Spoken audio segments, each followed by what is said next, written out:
ఏపీలో పట్టభద్రుల ఎమ్మెల్సీ ఎన్నికలకు 10 రోజుల సమయమే ఉందని, 3 పార్టీల నేతలు నిత్యం సమన్వయంతో ఉండాలని ముఖ్యమంత్రి చంద్రబాబు స్పష్టం చేశారు. నేతలు కూటమి ధర్మాన్ని పాటిస్తూ ఎన్నికల నియమావళిని ఉల్లంఘించకుండా విజయం కోసం పనిచేయాలని సూచించారు.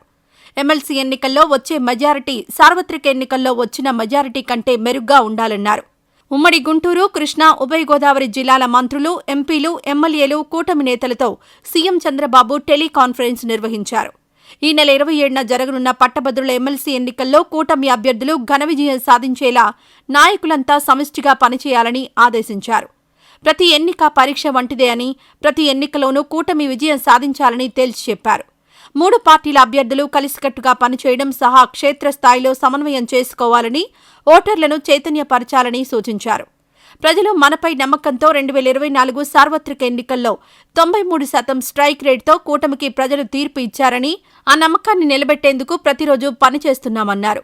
వ్యవస్థలను గాడిలో పెట్టి అభివృద్ధి, సంక్షేమ కార్యక్రమాలు ప్రారంభించామన్నారు.